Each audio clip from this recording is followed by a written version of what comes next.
¿cuál es el origen de las religiones?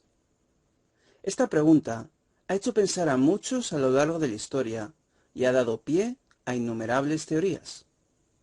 Y es que, desde que tenemos historia escrita o arqueológica, se constata que todos los pueblos y civilizaciones, de los más antiguos a los modernos, tenían sus propios seres divinos a los que rendían culto. Una práctica que hoy día, por primera vez en la historia, ha dejado de seguirse en algunas sociedades capitalistas, las cuales han reemplazado el culto a los dioses por el culto al dinero. ¿A qué se debe esta creencia de esos pueblos en algo superior? ¿Era simple superstición, como piensan ahora los que afirman que el universo se ha hecho solo? ¿O había algo más? Habrá quien diga que el simple hecho de constatar la pequeñez del ser humano en comparación con la grandeza de la Tierra y del universo era prueba suficiente para muchas civilizaciones de que seres superiores a nosotros habían diseñado todo, y que dichos seres merecían adoración. Seres o cosas, pues muchos pueblos han venerado como divinidades a astros celestes como el Sol, fuente de calor, luz y vida. Otros sostienen que, en el pasado, culturas terrestres estuvieran en contacto real con seres inteligentes no humanos, de tecnología mucho más avanzada, a los cuales los terrícolas atribuyeron el rol de divinidades superiores, dejando constancia de dichas visitas en sus escritos y pinturas. ¿Y si todo esto encajara con la realidad? Es decir, para miles de millones de personas, la complejidad y majestuosidad del universo es prueba irrefutable de que hay al menos un arquitecto detrás de dicha obra maestra. Y si venís siguiendo esta historia o conocéis un poco la Biblia, no es nada nuevo para vosotros el relato de seres extraterrestres llegados de los dominios del Creador que convivieron con los humanos durante varios siglos antes del diluvio. Esa historia no se perdió bajo las aguas, pues los supervivientes al cataclismo acuático habían sido testigos de aquella sociedad, y contarían esos sucesos a sus descendientes nacidos tras el gran aguacero, y estos a las siguientes generaciones. Relatos de una época en la que seres extraterrestres cohabitaron con los humanos.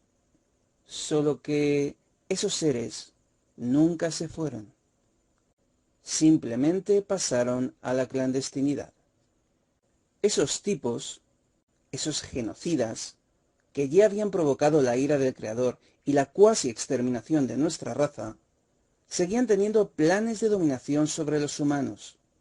Ya lo vimos en los últimos vídeos con su más que probable alianza con Nimrod y el proyecto de megaciudad en Sinar, que terminó con una nueva intervención del Ser Supremo y con la familia humana dividida en diversos grupos lingüísticos. Pero ese proyecto tecnológico no era quizás el único que la disidencia espiritual había comenzado a desarrollar en Babel. Los humanos que siguieron a Nimrod a Mesopotamia habían repudiado la guía moral relativa que podía proporcionarles Noé, el humano más longevo y sabio del planeta, conocedor de primera mano de los proyectos del Creador. Habían preferido seguir a un jovencito ambicioso que despreciaba abiertamente la soberanía del Ser Supremo. La disidencia espiritual estaba encantada. Su socio humano había sido muy persuasivo con sus congéneres terrícolas. Los humanos que venían con él a Mesopotamia no lo sabían, pero estaban dejando el área de influencia del Creador para caer en las redes de otro grupo de seres invisibles, con intenciones bastante menos agradables que las de aquel. Pues el plan final de los espíritus rebeldes, recordemos, era conseguir que toda la raza humana rechazara la guía del Creador del universo, con todo lo que eso implicaba. Esos humanos que seguían a Nimrod conocían cosas del mundo de los dioses. Sabían que uno de ellos era el arquitecto del universo físico y la vida humana. Sabían también que unos cuantos de esos seres habían pululado por la tierra pocos siglos atrás, pero no habían sido testigos directos de aquello, y los pocos seres vivos que sí habían conocido aquella sociedad, la familia directa de Noé, vivían ahora muy lejos de Sinar. Iba siendo hora para los espíritus rebeldes de cambiar la realidad, de meter esos datos históricos en una coctelera y sacar una nueva historia que ofrecer a los humanos. Les proporcionarían nuevos dioses, nuevos conceptos acerca del origen y el sentido de la vida. La disidencia celeste se disponía a crear la primera religión. Sí, la primera, porque lo que ya existía no podía ser considerado como tal. Los relatos conocidos hasta entonces sobre el Creador, la rebelión, lo ocurrido en Edén o el diluvio, eran hechos históricos más o menos recientes, no mitos legendarios de dudosa reputación.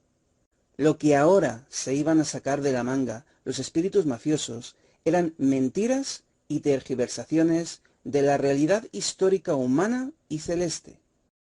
Relatos que acompañarían de rituales repetitivos con el fin de grabar las nuevas creencias en el subconsciente de las futuras generaciones terrestres. De lo que se trataba era de contar mentiras atractivas, como hizo el primer rebelde con la primera mujer humana. Despertar ilusiones, regalar los oídos. Los seres invisibles sabían que esa táctica era útil para engañar a los terrícolas. Lo primero que cambiaron es el concepto mismo de Dios. Hasta entonces, ese título se reservaba exclusivamente al único creador y legítimo soberano del universo y sus razas. ¿Qué mejor para hacerlo olvidar que el crear un sinfín de nuevas divinidades? Así, poco a poco, Babel vio surgir todo un elenco de dioses ficticios, responsables de cada aspecto de la naturaleza y de la vida humana. ¿Se creó un dios encargado de proveer la lluvia que hiciera florecer las cosechas? ¿Se divinizó al sol, responsable del ciclo luminoso terrestre? ¿Aparecieron dioses que regían el inframundo, una diosa de la fertilidad? Toda una familia divina. Este elenco creciente de deidades dio paso a su vez a la creación de otra nueva idea: venderlos por pack de 3. Y así surgió la triada de dioses. Equipos de 3 de estos seres divinos, los cuales tenían una relación especial entre sí, generalmente siendo madre, padre e hijo, aunque no siempre. La más importante en Babilonia fue la compuesta por Anu, padre de los dioses, Ea, dios de las aguas, y Enlil, dios del viento.